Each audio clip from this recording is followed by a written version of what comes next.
So welcome back once again mga kalikot dito sa panibagong episode ng ating Kalikot TV. So today meron na naman tayong bagong gagawing project dito sa ating project car, which is a ISUZU Dmax 4JJ1 engine. So ang problema nito mga kalikot is meron siyang check engine light. So may problema siya sa kanyang EGR. So yun yung i-rectify natin ngayon mga kalikot. Maglilinis tayo ng EGR and yung buong total intake manifold system niya is lilinisin na rin natin, at the same time yung kanyang turbo intercooler. So yun yung gagawin natin mga kalikot. Stay tuned lang kayo dyan and I will show you kung paano ito gagawin.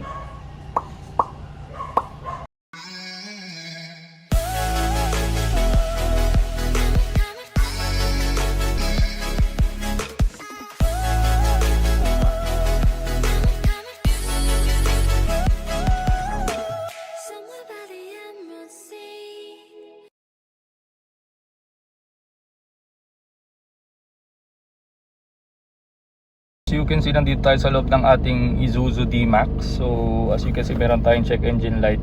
So ang i-rectify natin ngayon is yung kanyang check engine light. So based dito sa ating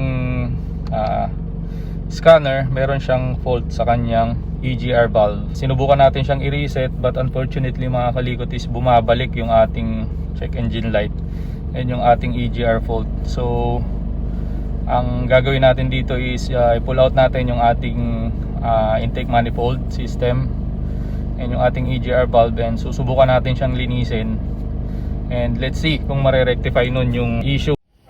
So yun mga kalikot, as you can see, nandito tayo sa loob ng ating ISUZU Dmax and iniskan natin yung kanyang engine management system and nakita nga natin na meron siyang fault. Related lahat yan sa EGR. So yan yung i-rectify natin ngayong araw mga kalikot. So yan mga kalikot yung engine bay ng ating ISUZU Dmax. So ang gagawin natin dito is maglilinis tayo ng kanyang intake manifold system and isasabay na rin natin yung kanyang turbo intercooler system. So ito yung kanyang intercooler nasa harap. Yan. Pakakalasin natin yung bumper, yung buong bumper na yan, para ma-access natin yung intercooler. So stay tuned lang kayo dyan mga kalikot and I will show you kung ano yung mga bagay na dapat yung simulang tanggalin para ma-access natin yung ating intake manifold system together with our EGR valve para malinisan natin. Ang first step natin mga kalikot is tatanggalin natin itong battery and we're gonna dismount this compressor and yung kanyang bracket, and dun pa lang tayo magsisimulang magbaklas ng mga fuel lines. Ito yung mga fuel lines, so 4 yan doon sa likod, and saka pa lang natin matatanggal yung ating intake manifold system. So yun muna yung gagawin natin mga kalikot. Stay tuned lang kayo dyan.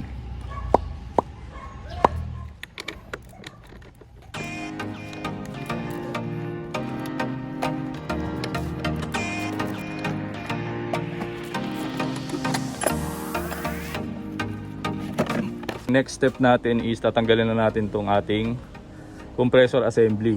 Bago nyo tanggalin yung mga tornilyo dun sa ating compressor bracket, luwagin nyo muna itong ating tensioner pulley para mag-loosen itong belt at hindi kayo mahirapang magtanggal ng compressor once na ma-remove na ninyo yung 4 na bolts na nag-hold sa kanya dun sa kanyang bracket. So yun yung gagawin natin mga kalikot.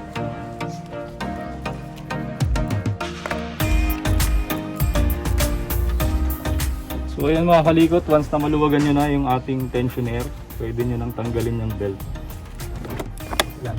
Sunod natin gagawin is tatanggalin na natin yung 4 na bolt ng ating compressor para ma-pull out natin siya dito sa ating engine assembly para ma-access natin yung ating intake manifold system. Medyo mahirapan tayo mag-pull out ng ating intake manifold system nang nakakabit ng ating compressor kasi as you can see, naka-protrude yung overall length ng ating intake manifold system dito sa body.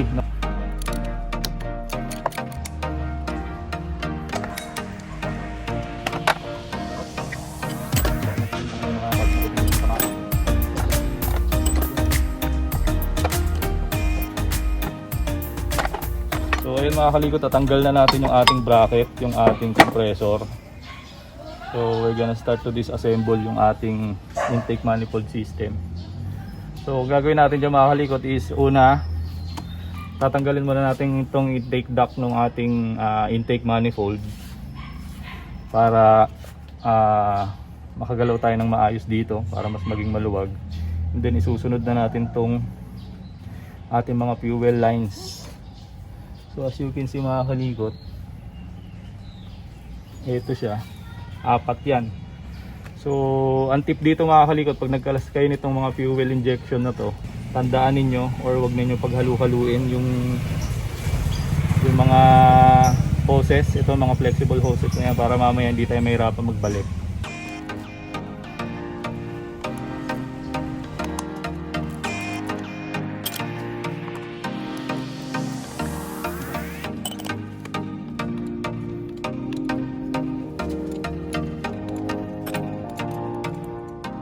Ito yung ating injector number 1. So ingatan nyo yun mga kalikot na huwag madumihan yan, yung nozzle na yan. And ito, kasi baka bumara yan dun sa ating injection system.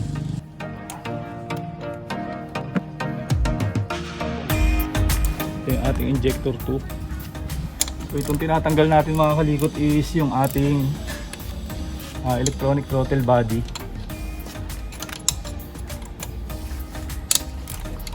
Kasi hindi natin mahugot yung injector number 3, bumabangga. So ayan mga kalikot, as you can see, ito yung ating electronic throttle body. So tingnan nyo kung gaano kadumi yan. Sobrang dumi, di ba? So injector number 3, injector number 4.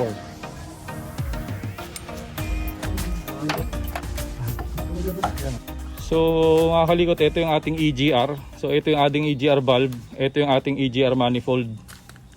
So as you can see mga kalikot, yan sobrang kapal na nung build up ng ating carbon dun sa ating EGR manifold. So yan yung mga commonly causes ng mga EGR fault kapag nagkakaroon tayo ng check engine light sa ating dash. Konting kaalaman lang mga kalikot ang ginagamit ng ating EGR or exhaust gas recirculation. So ito yung in layman's term mga kalikot, para madali nyong maintindihan, is ito yung nagbabalik ng mga hindi masyadong nasusunog na diesel pabalik doon sa ating intake para mai-reprocess ng ating makina yung diesel na hindi nakumbas ng ating makina. So that is for added fuel efficiency, and syempre para mas cleaner yung emission natin. So ayun, as a result, kaya ganon, syempre galing tayo sa exhaust. So galing sa exhaust yung hinihigop nito, and natural lang na mapuno ito ng carbon dahil syempre once na mag-exhaust na yung ating makina or dumating na siya dun sa point na nasa exhaust, ano na siya, tawag dito, exhaust process nung ating combustion engine is magde-develop na siya ng carbon.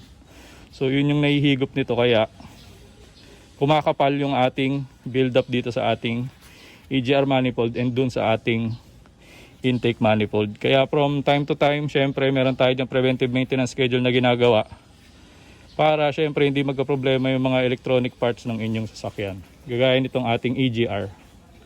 And kung ano ba pa yung mga nakalagay na sensors dito sa ating intake manifold. Ganun lang pala kasimple yun. So mga kalikot, ayan, natanggal na natin yung ating intake manifold, and as you can see mga kalikot, ayan oh, di ba? Sobrang dumi na niyan.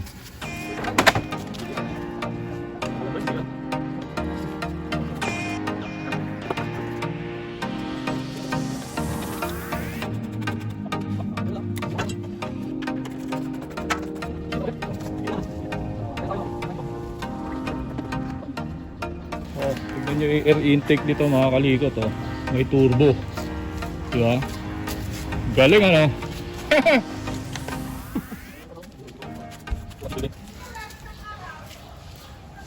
Sharon, oh, kita nyo yan.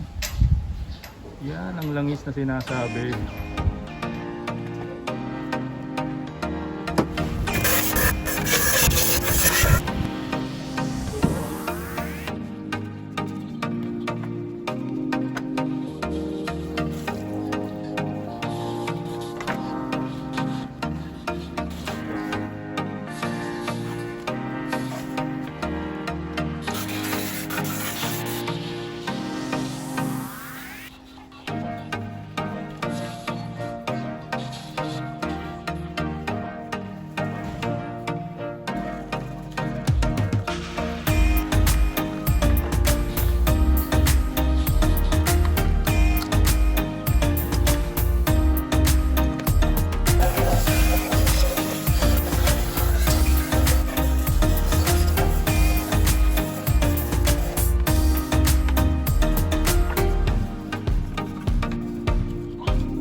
So yun mga kalikot, tapos na natin linisan yung ating intake manifold assembly, yung ating electronic throttle body, and then yung ating EGR. So ibabalik lang natin lahat ng tinanggal natin doon sa ating makina, and then we're gonna try kung magki-clear up yung ating EGR fault doon sa ating dashboard.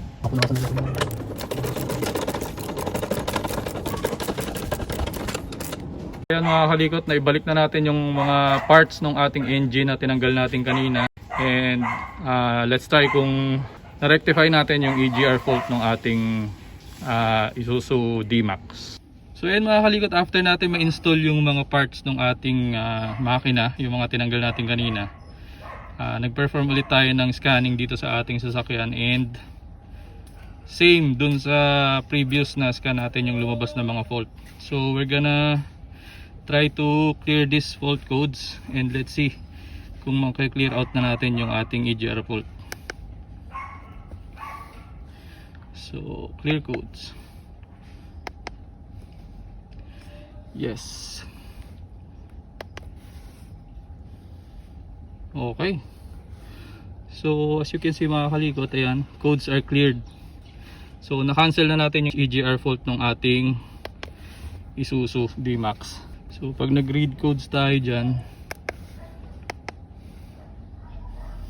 ayan, as you can see, system pass, no fault found. So we're gonna try to start the car, and let's see kung ano yung magiging output natin dito sa ating ginawang cleaning doon sa ating intake systems.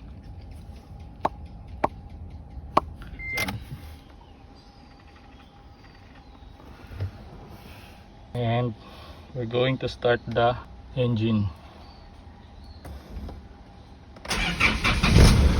Yun.